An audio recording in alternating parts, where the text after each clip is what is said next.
ذکی، پہلے تو ہمیں سمجھنا چاہیے کہ فیشن ہوتا کیا ہے۔ ایک جگہ حضرت مسیح موعود علیہ الصلوۃ والسلام نے فرمایا تھا کہ اصل فیشن یہ ہوتا ہے اپنی زندگی گزارنے کا طریقہ۔ چلو ذکی، تو اب آپ مجھے بتاؤ کہ ہم مسلمانوں کو کس طرح اپنی زندگی گزارنی چاہیے ہے؟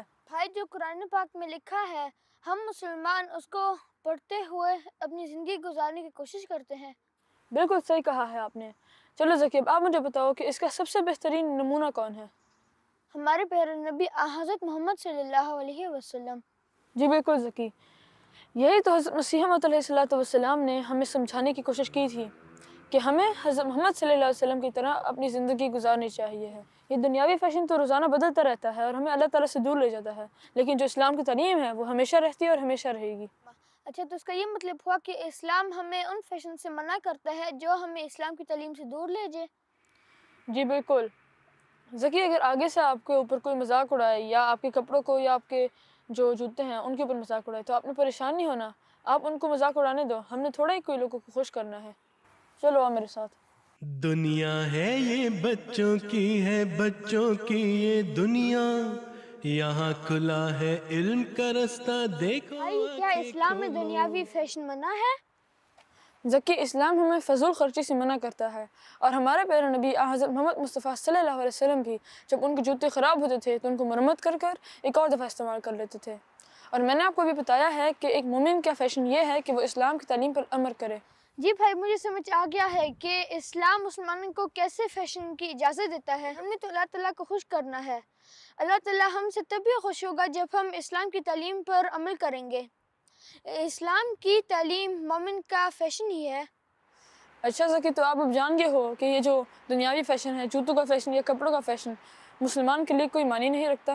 جی بھائی، اب گھر چلیں، دیر ہو گئی ہے اور میں نے اسکول کا کام بھی کرنا ہے۔ چلو ذکی۔ جزاک اللہ فاتح اور ذکی، آپ نے ہمیں بہت اچھی باتیں دوبارہ سکھائی ہیں۔ تو پروفیسر صاحب، فاتح اور ذکی نے ہمیں اچھی طرح سمجھایا کہ فیشن کیا ہوتا ہے، تو آپ کو یاد ہے فیشن سے متعلق انہوں نے کیا بتایا؟ آپ کا تو گہرا تعلق ہے فیشن سے۔ مدبر بھائی، آپ نے فاتح اور ذکی کی بات کو غور سے نہیں سنا؟ انہوں نے ہمیں بتایا ہے کہ فیشن کے اصل معنی ہے زندگی گزارنے کا طریقہ۔ تو میں بھی اپنی زندگی اچھی طریقے سے گزارنے کی کوشش کرتا ہوں۔ جی جی بالکل، اسی لیے تو میں کہہ رہا تھا کہ آپ کا فیشن سے گہرا تعلق ہے، آپ کو شاید بس یاد نہیں آ رہا۔ مدبر بھائی، آپ تو مجھے بہت بھلا کر سمجھتے ہیں، میں صرف نام کا بولا ہوں۔ ہاں جی، آپ صرف نام کے بھولے ہیں، ورنہ آپ بہت ذہین ہیں اور آپ کی یادداشت تو بہت اچھی ہے۔ خیر پروفیسر صاحب، ان باتوں کو چھوڑیں، یہ بتائیں کہ آپ آج کل کیا تحقیق کر رہے ہیں؟ جی، اس دفعہ میں نے انجیر پر تحقیق کی ہے۔ آپ کو پتہ ہے کہ انجیر کو جنت کا پھل بھی کہا جاتا ہے، اور ماہرین کا کہنا ہے کہ انجیر کھانے سے موٹاپے پر قابو پایا جا سکتا ہے۔ اچھا، تو یہ راز ہے آپ کا اتنے سمارٹ ہونے کا؟ جی مدبر بھائی، آپ نے میری صحت کا راز آخر جان ہی لیا۔ دیکھ لیں، میں علمی باتیں کسی سے نہیں چھپاتا۔ اور سنیں اس پھل کے بارے میں۔ بتائیے بتائیے۔ اس کے علاوہ انجیر کھانسی، گلے کی خراش اور پیٹ کی آنتوں کی بہت سی بیماریاں بھی دور کرتا ہے۔ اچھا، تو اتنے فائدے ہیں انجیر کے، تو پھر تو واقعی میں بھی اب روز کھانا شروع کر دوں گا اور آپ کی طرح سمارٹ ہوں گا۔ مدبر بھائی، سمارٹ تو مجھ جیسا جوان لوگ ہوتے ہیں۔ ارے پروفیسر صاحب، کیا مطلب ہے آپ کا؟ اب میں کوئی بوڑھا تو نہیں ہوں، ہاں یوں کہہ سکتے ہیں میں جوان ہوں اور آپ نوجوان ہیں، ٹھیک ہے؟ اچھا چلیں، یہ ٹھیک ہے۔ چلیں بچوں، انجیر سے متعلق ایک بات تو مجھے بھی پتہ ہے کہ انجیر بھی ان پھلوں میں سے ہے جس کا ذکر قرآن کریم میں بھی ملتا ہے۔ جی بالکل مدبر بھائی، صحیح کہہ رہے ہیں آپ۔ چلے، ہماری باتیں تو چلتی رہیں گی۔ ایسا کرتے ہیں کہ بچوں کے اگلے سوال کی طرف چلتے ہیں۔ السلام علیکم، میرا نام دانش عامر ہے، میں اسکاٹ لینڈ جماعت سے ہوں، اور میرا سوال ہے کہ سچی توبہ کرنے کے لیے ہمیں کیا کرنا چاہیے؟ جزاک اللہ۔ مدبر بھائی، بچوں کے ذہنوں میں کتنے اچھے اچھے سوال آتے ہیں۔ بچوں کا سوال یہ ہے کہ سچی توبہ کرنے کے لیے ہمیں کیا کرنا چاہیے؟ جی بالکل، یہ بہت اہم سوال ہے، کیونکہ انسان سے غلطی تو ہو ہی جاتی ہے، لیکن یہ جاننا بہت ضروری ہے کہ ہمارا خدا معاف کرنے والا خدا ہے، لیکن اس سے ہم معافی کس طرح مانگ سکتے ہیں اپنے گناہوں کی، اور سچی توبہ کا مطلب کیا ہوتا ہے، اور اللہ تعالیٰ پھر سچی توبہ پر انسان کو کس طرح معاف کرتا ہے؟ مدبر بھائی، مجھے لگتا ہے اتنی ضروری بات ہمیں صرف اور صرف مایا ہی سمجھا سکتی ہے۔ جی بالکل، کیونکہ مایا ہمیں یہ بتائیں گی کہ حضور انور ایدہ اللہ تعالیٰ بنصر العزیز نے اس سوال کا کیا جواب دیا ہے۔ السلام علیکم پیارے بچوں، یہ سوال میرے بھی ذہن میں آیا تھا۔ اس سوال کا جواب پھر مجھے حضور کی بچوں کے ساتھ ایک کلاس میں ملا تھا، تو آئیں بچوں مل کے پیارے حضور کا جواب سنتے ہیں۔ میرا سوال توبہ کے متعلق تھا۔ ایسے توبہ کی ایک کنڈیشن ہے کہ یہ عہد کرنا کہ آپ اس گناہ پر وہ گناہ واپس نہیں کریں گے، تو لیکن انسان کمزور ہوتا ہے، تو اگر وہ پھر دوبارہ وہ گناہ کرے اور پھر عہد کرے، اگر تو ٹیمپٹیشن ہوتی ہے اور ہو گیا غلطی، تو پھر دوبارہ توبہ استغفار کرے، آ جائے۔ پہلے تو ندامت ہے، شرمندگی ہونا اپنے، اس میں شرمندگی تمہیں ہوتی ہے اور تم توبہ کی طرف واپس آتے ہو، تو ہو سکتا ہے ایک دو دفعہ کر لو، لیکن یہ تو نہیں ہے کہ جان بوجھ کے ہر دفعہ کہہ دو کہ مجھے غلطی ہو گئی اور پھر وہی کام دوبارہ شروع کر دو کہ میں نے توبہ کر لی تھی، میں واپس نہیں آیا۔ اور پھر یہ بھی ہے شرط اس سے کہ نفرت پیدا ہو۔ حضرت مسیح علیہ السلام نے جو لکھا ہے نا، وہ یہ بھی لکھا ہے کہ نفرت پیدا ہونی چاہیے، اس سے کراہت آنی چاہیے اس سے، ٹھیک ہے؟ وہ کراہت بھی تو پیدا کرو نا اپنے دل میں، ہیں؟ وہ پہلے میں مثال دے چکا ہوں، ہمارے گانا میں ایک دفعہ میں تھا، تو وہ شخص ایک چوکیدار تھا، بڑا اچھا احمدی، اور تبلیغ بھی بڑی اچھی کیا کرتا تھا، بائبل کے اس کو بڑے ریفرنس یاد تھے، اور تبلیغ غیروں کو کرتا تھا، عیسائیوں کو تو منہ بند کرا دیتا تھا، قرآن شریف کی آیتیں بڑی یاد۔ اور میں نے رکھا ہوا تھا واچ مین سیکورٹی پہ، تو کنسٹرکشن ہو رہی تھی ہماری، سیمنٹ کی بوریاں بڑی بڑی مشکل سے ملا کرتی تھیں، سیمنٹ اکٹھا کر کے میں نے رکھا ہوا تھا، تو مجھے لگا کہ کچھ کمی ہو رہی ہے تو میں نے اسے پوچھا، کہتا نہیں کچھ نہیں ہوا۔ تو کچھ دن بعد پھر مجھے ہوا، تو اس کو شک پڑ گیا، کہ اس کو خیال پیدا ہو گیا کہ مجھے شک پڑ گیا ہے کہ یہاں کمی گڑبڑ ہو رہی ہے کچھ۔ ایک دن صبح آیا میرے پاس کہ وہ ظلم ہو گیا۔ میں نے کیا ظلم ہو گیا؟ کہتا ہے یہاں سے رات کو چوری ہوئی، کسی نے کھڑکی توڑی، دروازہ توڑا، اور ہماری اتنی بوریاں جو سیمنٹ کی ہیں وہ غائب ہو گئیں۔ ٹھیک، میں کہا اچھا، مجھے تھک تھا اس پہ، اسی پہ تھا، میں کہا جاؤ پولیس اسٹیشن پہ جا کے رپورٹ کرا دو چوری کی۔ وہ پولیس انسپیکٹر تھا، ہوشیار آدمی، اس نے کہا اچھا تم پہلے تم آؤ نا اندر، اس کے پیچھے جیل کے اندر ڈال دیا۔ کہتا مقدمہ اب چلے گا، دیکھیں گے۔ خیر اس کو تھوڑی انویسٹیگیشن ہوئی، وہ مان گیا کہ میں ہی چوری کرتا تھا۔ اس کو میں نے کہا کہ تم اچھے بھلے نیک آدمی، نمازیں پڑھنے والے، تبلیغ کرنے والے، احمدیت کی، اور 20 سال ہو گئے تمہیں احمدی ہوئے، کہ تم نے کیا حرکت کی ہے؟ بدنام کیا ہمیں بھی، شرمندہ کیا مجھے بھی۔ کہتا وہ وہاں ماسٹر کہنے کا بڑا رواج ہے، تو ماسٹر بس ٹیمپٹیشن ہو گئی۔ میں کہا وہ ٹیمپٹیشن تمہیں ایک دن ہو گئی، دوسرے دن ہوگی، تمہیں روزانہ ہی ٹیمپٹیشن، پچھلے 3 مہینے سے تم بوریاں چوری کر رہے ہو، تمہاری ٹیمپٹیشن ہی نہیں ہٹی، تو یہ توبہ نہیں ہے، ہیں؟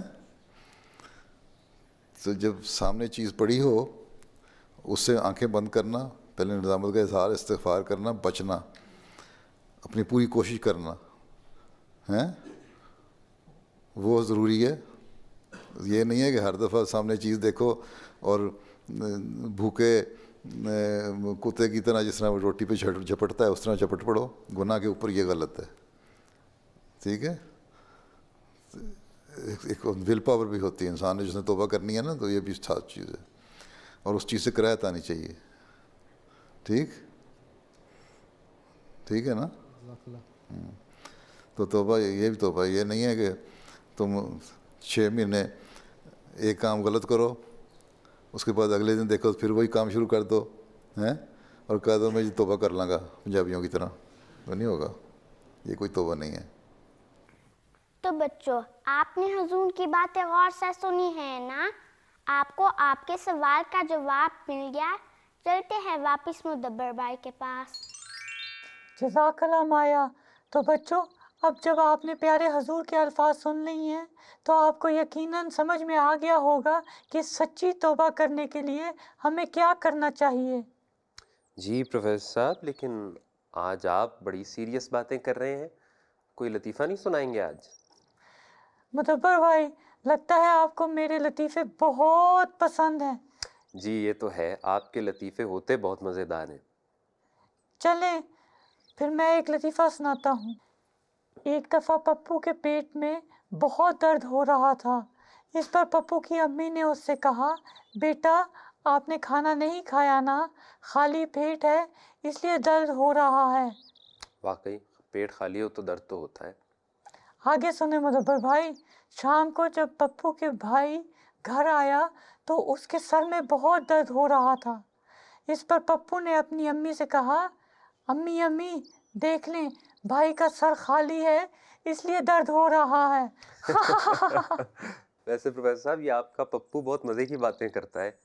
آپ کے لطیفے سن کے بھی ویسے ڈاکٹر ببلو کی یاد آ جاتی ہے ہمیں، وہ بھی ایسے ہی لطیفے سناتے تھے۔ جی ڈاکٹر ببلو کو بھی میری طرح بہت سے لطیفے آتے ہیں۔ تو پھر ہم ایسا کرتے ہیں کہ اس سے پہلے کہ ہمارا پروگرام ہی ختم ہو جائے، ہم چل کے دیکھتے ہیں کہ ڈاکٹر ببلو کی جو تازہ تازہ ویڈیو ہے وہ کیا ہے۔ زمین و آسمان ہے خدا کا سب جہان ہے، زمین و آسمان ہے خدا کا سب جہان ہے، یہ بستیاں یہ راستے ہیں سب ہمارے واسطے، شجر سے ہیں شجر ملے کہیں پہ پھول ہیں کھلے، سیرو فی الارض سیرو فی الارض سیرو فی الارض سیرو فی الارض سیرو۔ السلام علیکم بچگان، میں آج موجود ہوں اٹلی کے شہر روم میں۔ یہ اٹلی کا کیپٹل ہے۔ آئے میں آپ کو آج روم کی سیر کراتا ہوں۔ اوہ یہ رہا کولوسیوم۔ بچگان میں پہنچ گیا یہاں، لیکن پہلے کچھ معلومات لینی ہوں گی مجھے گائیڈ سے۔ سب جہان ہے خدا کا سب جہان ہے، سیرو فی الارض سیرو فی الارض سیرو فی الارض۔ یہاں تو بہت رش ہے بچگان، یہ دنیا کا سب سے پرانا کولوسیوم تھیٹر ہے۔ یہ دیکھیں کتنا بڑا ہے، بہت خوب، انٹرسٹنگ۔ اوہ یہ تو پرندہ بھی یہاں سیر پر آیا ہے۔ خدا کا سب جہان ہے، یہ بستیاں یہ راستے ہیں سب ہمارے واسطے۔ بچگان باہر سے دیکھیں، یہ روم کے بالکل سینٹر میں ہے۔ آئیں آگے چلتے ہیں، ابھی تو آپ کو بہت کچھ دکھانا ہے۔ بھائی بھائی ایک غبارہ مجھے بھی تو دینا۔ ہاں یہ دیکھیں غبارہ والا ڈوگی، یہ لو یہ آپ لے لو۔ سیرو فی الارض سیرو فی الارض سبھی۔ واو بچگان، اگر ایسی خوشبوئیں آئیں گی تو بھوک تو لگے گی نا۔ چلیں اندر چلتے ہیں۔ خدا کا وہ نشان ہے، خدا کا سب جہان ہے، خدا کا Please, سب this one. جہان ہے، سیرو فی الارض سیرو فی الارض۔ یہ لے آنٹی پیسے۔ سیرو فی الارض سیرو Grazie. الارض سیرو فی الارض سیرو فی الارض سیرو فی الارض سیرو فی الارض۔ اوہ یہاں تو بہت پیاری پیاری بلڈنگز ہیں۔ ہے خدا کا سب جہان ہے، زمین و آسمان ہے خدا جی کا تو سب بچگان، جہان اب میں آیا ہوں ہے، پیزا میں۔ یہ بھی اٹلی کا ایک خاص شہر ہے۔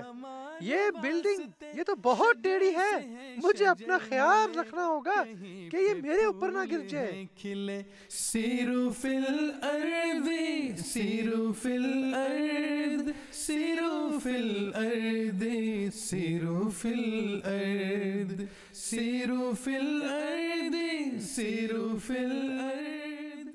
اوہ گھوڑا گاڑی بھی یہاں ہے۔ سیرو سبھی کے رنگ الگ سے یہاں تو سووینئرز بھی ہیں. کون سا لیں؟ یہ والا ٹھیک ہے. یہ دے مجھے بھائی. شکریہ. خدا حافظ. خدا کا سب جہان ہے. بچگان یہاں تو مجھے بہت مزہ آیا ہے اور موسم بھی بہت زیادہ اچھا ہے. آپ نے بھی دیکھیں گھر بیٹھے بیٹھے روم اور پیزا دیکھ لیا. چلیں اب میں اپنے اگلے سفر کے لیے نکلتا ہوں. خدا حافظ. دیکھا آپ نے بچوں، ڈاکٹر ببلو کتنے خوش ہیں اور کتنی اچھی اچھی جگہوں کی سیریں کر رہے ہیں. جی بالکل. تو پروفیسر صاحب میں تو بس یہ دیکھ رہا ہوں کہ وقت کافی ہو گیا، ہماری گیم بھی چلنی ہے ابھی آگے، تو میرا خیال ہے اب ہمیں اجازت لینی چاہیے بچوں سے. مدبر بھائی یہ کیا بات ہوئی؟ آپ ہمیشہ مجھے بلا کر سمجھتے ہیں لیکن مجھ سے تو زیادہ آپ باتیں بھولتے ہیں. کیا بھول گیا ہوں میں پروفیسر صاحب؟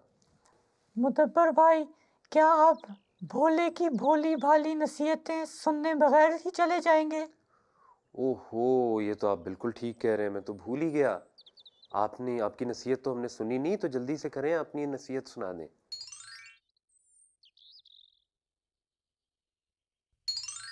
کسی کے لیے وہ چیز یا بات پسند نہ کرو جو اپنے لیے پسند نہ ہو. جی تو بچوں، آپ نے یقیناً پروفیسر صاحب کی اتنی اچھی نصیحت سن لی ہوگی کہ جو چیز اپنے لیے پسند نہ ہو وہ کسی اور کے لیے بھی پسند نہیں کرنی چاہیے. جی اور پیارے بچوں، مجھے یقین ہے کہ آپ میری اس نصیحت پر عمل ضرور کرو گے. اب اگلے ہفتے تک کے لیے ہم آپ سے اجازت چاہتے ہیں. چلیں مدبر بھائی، ہم نے لوڈو کی گیم بھی ختم کرنی ہے. جی بس میں ابھی آیا، ہم ابھی شروع کرتے ہیں. لیکن بچوں آپ یاد رکھیں کہ اگر آپ کا کوئی سوال ہے یا آپ ہمیں کوئی پیغام بھیجنا چاہتے ہیں تو اپنی ویڈیو بنوا کے ضرور ہمیں بھیج دیں. اس بات کا خیال رہے کہ ویڈیو لینڈسکیپ میں ہو اور پس منظر میں کوئی تصویر نہ ہو. اسی طرح آپ کو پتہ ہی ہے کہ ہماری سوشل میڈیا پہ نظم کا مقابلہ جاری ہے اور بہت سی اچھی ریکارڈنگز ہمیں ملی ہیں. یاد رکھیں کہ نظم بچوں کی دنیا کی نظم ہو، چاہے نئی طرز ہو چاہے پرانی طرز ہو، اس میں آپ پڑھ کے یہ نظم بھیج سکتے ہیں اور اس طرح مقابلے میں شامل ہو سکتے ہیں. اگلے ہفتے تک کے لیے ہمیں اجازت دیں. تب تک السلام علیکم اور خدا حافظ. خدا حافظ.